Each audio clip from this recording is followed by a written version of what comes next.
Hello, everybody. This is Dr. Novak again. Um, I'll give you an update on the tank. Any of the algae that were in the aquarium have pretty much subsided. They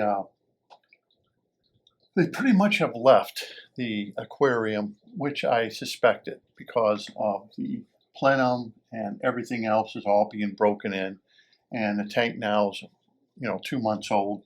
All the beard algae is gone and the plants are doing great.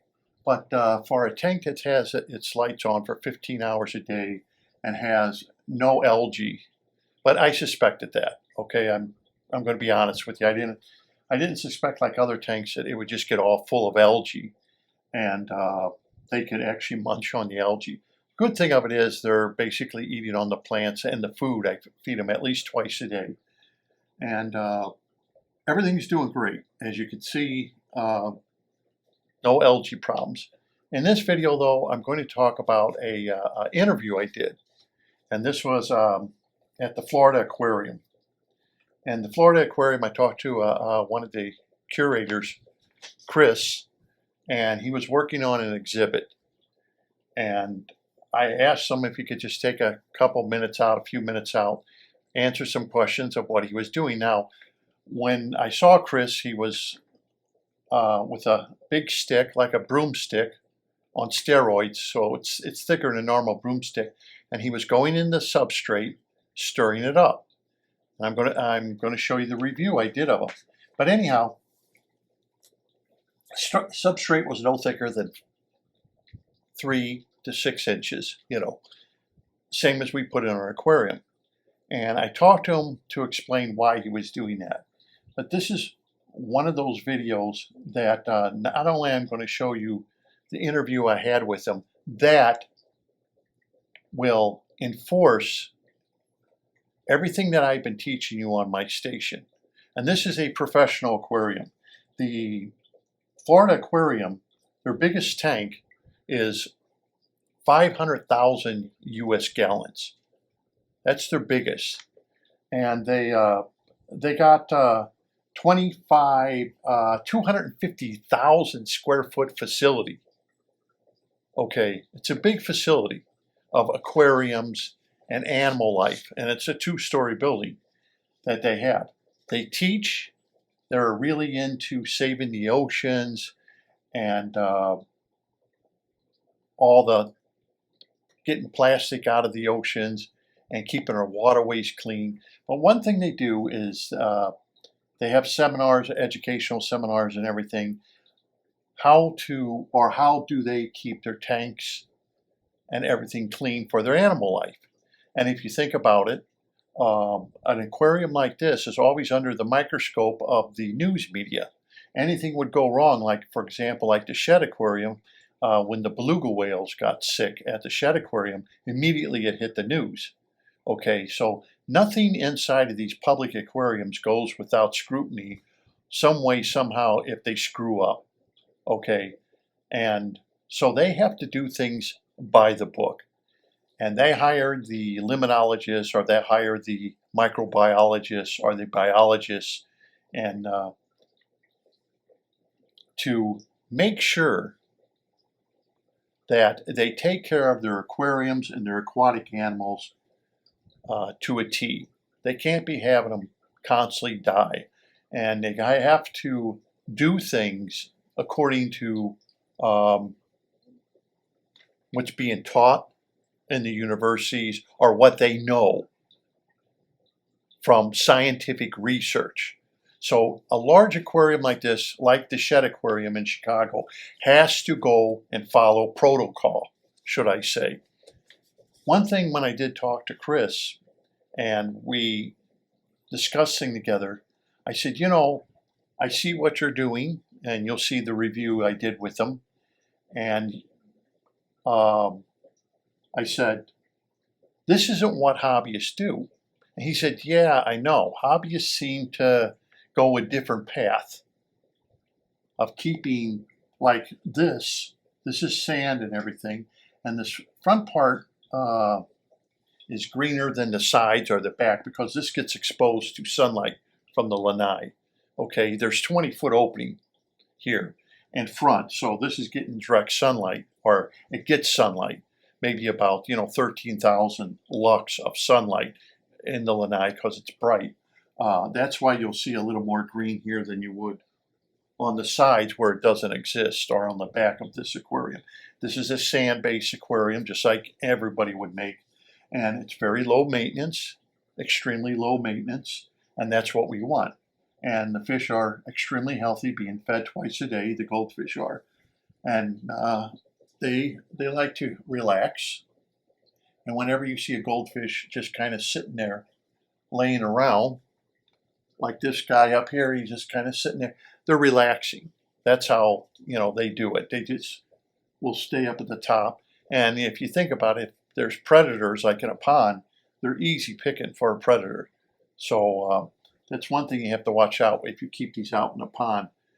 Squirrels can get them, and raccoons, and anything else that can get into a pond, because they're very easy picking, these ranchus are. But anyway, I wanted to show you the tank.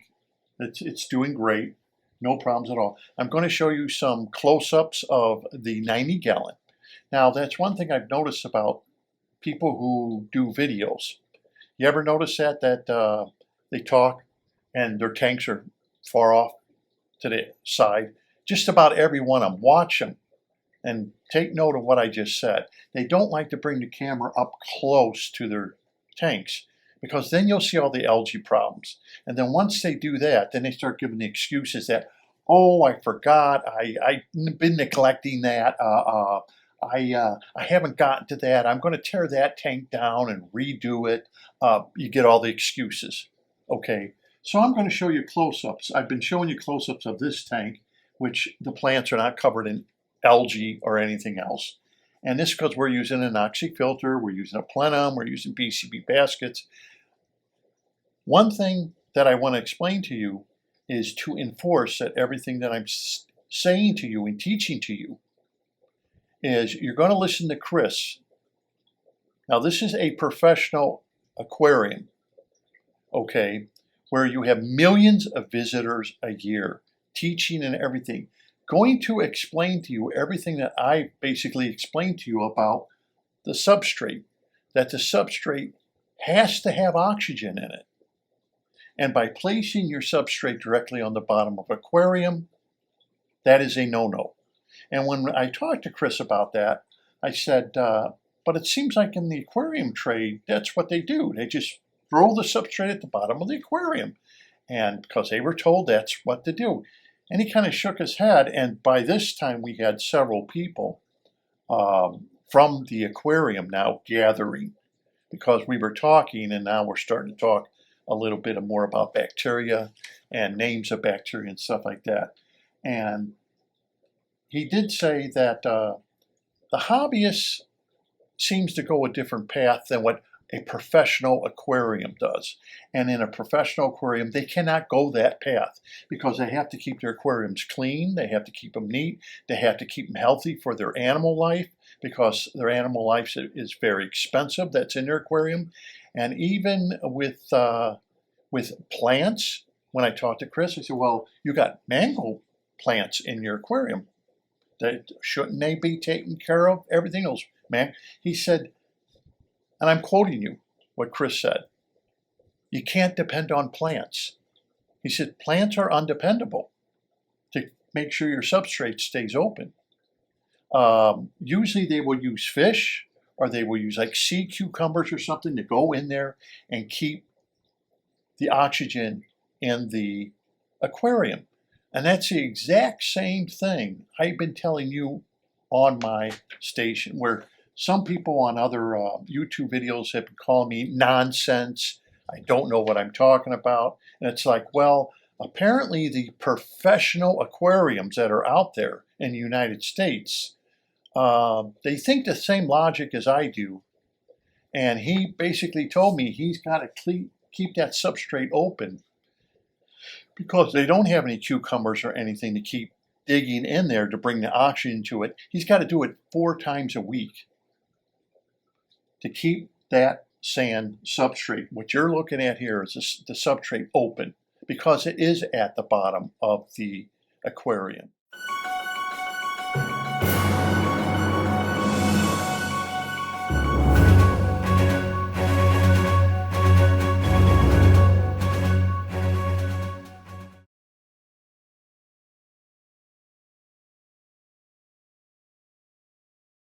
Okay, Chris. Ready? Yeah. Okay. Hey, how's it going? My name is Chris. I work over here at the Florida Aquarium. Today I'm actually breaking up the sand a bit to help with the algae growth over the sand. If you look in the back over there, you can see that's an area where we haven't broken up the sand in a little while. And you can see the green algae growing over quite a lot. In this front section here where I'm starting to break it up now, I'm helping stir the sand up a bit, make sure that the algae doesn't gain a foothold in here and turn it into what it looks like in the back. Ideally, I would have some sort of a fish or maybe something like a sea cucumber in here in the sand, stirring it up for me, and that is in the works here. But until we get our sea cucumber in this system, I will be manually stirring it to help keep the sand looking as healthy as possible. Now, Chris, I want to ask you a question because this is for my audience. The reason you're doing this, it's because when the sand lays directly at the bottom of this particular tank, it's creating ammonia, correct? Yes. The ammonia is becoming a food source for the algae which you are seeing on top of the sand. Mm-hmm. And therefore, you are physically taking that stick and physically moving the sand around in this aquarium to prevent and release the ammonia so you don't have the algae to grow. Am I absolutely correct? Yeah, because also if this were to sit for too long, then the ammonia would build up within, and then later on, if we actually were to stir the sand, you could have problems where you have high levels of ammonia going into your system. That could also affect your fish health as well. Okay, So, I want to thank you, Chris. No problem. I wanted to make sure I did this video so we can see Chris. This is exactly what I've been teaching you on my station about what Chris is doing. Look, you physically have to stir the sand up. If you don't release the ammonia, you are going to end up with algae problems. Here we are at the Florida Aquarium, and this is exactly what they do versus a anoxic filtration system, which I have been teaching you on my station, which you don't have to do this because you have fluids moving in and out of the substrate 24/7. So here's your proof right here of the Florida Aquarium actually stirring the sand up to prevent algae growth. And I want to thank you, Chris. Yeah, thank you. No problem. Well, there you have it. Right from the horse's mouth, you could say. If you have a substrate that lays on the bottom of your aquarium, it either must be stirred up, and they do it at least 4 times a week. That's not once a week. 4 times a week, they go into those aquariums and stir up the substrate to make sure oxygen gets in there. Otherwise, they will have ammonia problems. So no matter what the hobbyist says, this is what the professionals are saying to do and how to do it. You must get oxygen into your substrate. Otherwise, you're going to end up with problems. And I know there's always going to be the person, like the person who never buys car insurance, who's going to say, I do nothing and I'm perfectly successful. Well, we all know that. But there are millions and millions of people in this hobby. So for every one person who's successful, what is there? 10 people that aren't? But, you know, like anything else, it's always the squeaky wheel gets the most attention. It's not the person who's successful and just keeps their mouth closed. It's always the person who is the squeaky wheel who's going to be out there trying to tell everybody that you should do it this way, and that's the only way there is to it. So these are close-up of my 90-gallon aquarium after 10 months. What is missing is algae all over everything and growing all over everything. Now, of course, you don't have to listen to me, and of course, you don't have to listen to the professional aquariums out there that spend millions of dollars and have millions and millions of visitors a year coming in to look at their exhibits. You don't have to listen to them either. You don't have to listen to me. Of course, it's up to you as the hobbyist what you want to do. But I think the information needs to start getting out there that people aren't exactly telling you the truth on everything. And they don't show you, look at these close-up pictures. This is in the goldfish tank. You notice there's no algae on this plant, even though the lights are on for 15 hours a day. But even in the 90-gallon aquarium, of which I show you, the 90, once again, there's no algae growing all over the plants, making the aquarium unsightly, and it's over 10 months old. And you're not going to hear the excuses from me saying, oh, I've neglected it, I've done this. There is no work. Once things are going, there is no work. I change the water once a week. That's it. I don't even vacuum the gravel because I know that fluids are moving in and out. The plant that are growing great and multiplying at a profuse rate now and dividing are just something that I've told you in the past. And for example, look at this lotus leaf. This lotus leaf is 4 to 5 months old. Look at it. You don't see algae all over it or anything. The leaf is so old it's beginning to die. You know, like most lotus, they grow, they flower for you, or they produce big leaves, and then after a few months, they will start dying out. But look at this leaf. No algae all over it, nothing. And this is how the anoxic filter works. You keep your nitrates down, you keep your phosphates down, and you are going to have a simplified aquarium with almost zero maintenance, which we all want.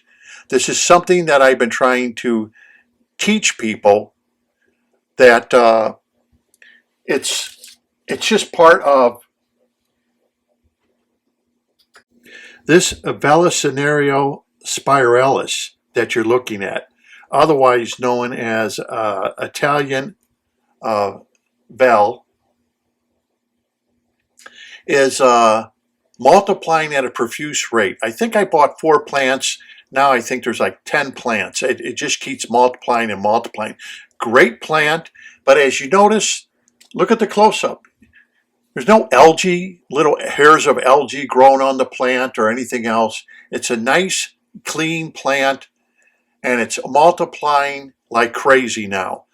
And this is over 10 months of this aquarium being set up and never had the substrate cleaned in over 10 months. Yet it has no nitrates. I think the nitrates were 0.8 and no phosphates, 0.06 phosphates. So this plant is profusely growing without the aid of nitrates and without the aid of phosphates. So this is going to show you that the main thing plants need, as I have said, the main element is iron, and this is what happens to people. They turn around, they keep feeding their plants thinking, I want my plants to grow, I want them to grow, I want them to grow, and they wind up over-fertilizing plants that really aren't growing and can utilize the nutrients that they're giving it to it. And what happens is they wind up with other problems of algae. I just watched a video today, in fact, where the guy is actually asking people to help him because the tank is not doing well. And he owns a video channel, and he just made an outcry. So, hey, can you people help me? This tank, the plants aren't growing, it's doing terrible. And I think I put in the comments, why not try an anoxic filter? I mean, really, why not? What do you have to lose? Watch my station. I told him, I said, I'll help him out. Why not? Show people. Why not try something different than keep taking your substrate, throwing it on the bottom of the aquarium, and then you come up and you're not having success in the long run. And look at other videos. Do they show you a tank that's older, show you close-ups of their plants? Are they all full of algae? Or do they look like my plants, nice, clean, and clear? I don't do anything. I don't put anything in my tank. I do no chemicals, no nothing into my aquariums. My goldfish tank, look at that, 15 hours a day. No algae, which I kind of thought. I wanted to grow algae, but it is not growing, but that's to be expected. But you want to grow great looking plants? You can, no problem. But if you don't want the algae, fine, no problem. If you're one of those people out there and you want algae, this is not the system for you. I repeat, if you're looking for algae and all kinds of problems with algae, this is not the system for you. Use somebody else's way of doing it. And then I guarantee you'll have the algae like you want. But that's why I did the goldfish tank, to show everybody we got a lot of animals in there, we're feeding them a lot, and yet we still do not have algae problems just by using a few key elements of put a few plants in there, makes it cosmetically look nice, use a BCB baskets, which I made bags, and I use a plenum in the goldfish tank itself. It's doing great. It can't do any better. And yet the beard algae that was in there is completely gone. To the snails and to the system, completely killed it.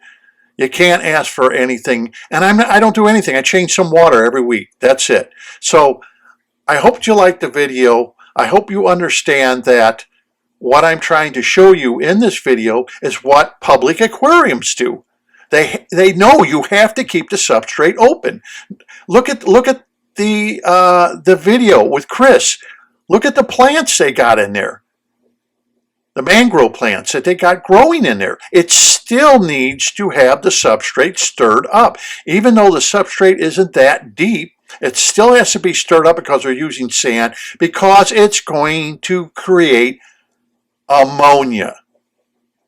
And no matter what the other stations tell you, they don't know what they're talking about, because I thought if you heard it right from the professional's mouth, that is the way it is. Don't believe these people who have videos and trying to convince you differently. That is not the way it works. It works by you have to keep fluids moving through your substrate. You have to keep oxygen in your substrate. When you make anoxic conditions, you still have oxygen, but just at lower levels. It never goes aerobic. Once it goes aerobic, you start creating the worst kind of conditions ever, and you start creating your ammonia. And that is something that people don't understand, because you are doing assimilatory denitrification and sulfate reducing bacteria and methanogen bacteria begin to grow. That's it. There's your professional telling you. This is what's happening. They stir up that tank 4 times a week. Do you stir up your tank when you throw your substrate at the bottom? No, you probably don't, because nobody ever tells you you have to do that to keep oxygen in the substrate. They're trying to convince you that plants are going to do the trick. Well, did you see the tank? Did you see the mangroves in there? You don't think they bring all those roots bring in oxygen? He said after the video, he said, yeah, you can't depend on plants. You cannot depend on plants to oxygenate your substrate.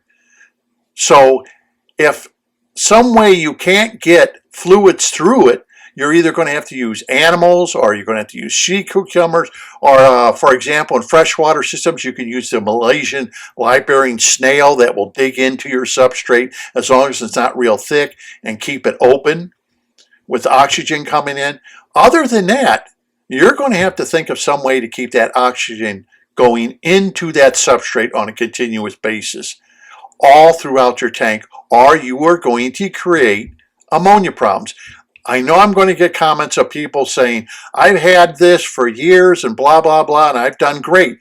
You're the exception to the rule. Okay? There's millions and millions of people doing this hobby. And if your rule was the best rule to follow, then my question is, why aren't professional aquariums using your rule? Why is it they feel that your rule doesn't apply to them and it only applies to you? Those are good questions. Why is it the professional aquariums don't follow their way of doing it? They follow the way of doing it of keeping oxygen into the substrate, and this is the only way you can do it. Until next time, this is Dr. Novak. Thank you very much for watching.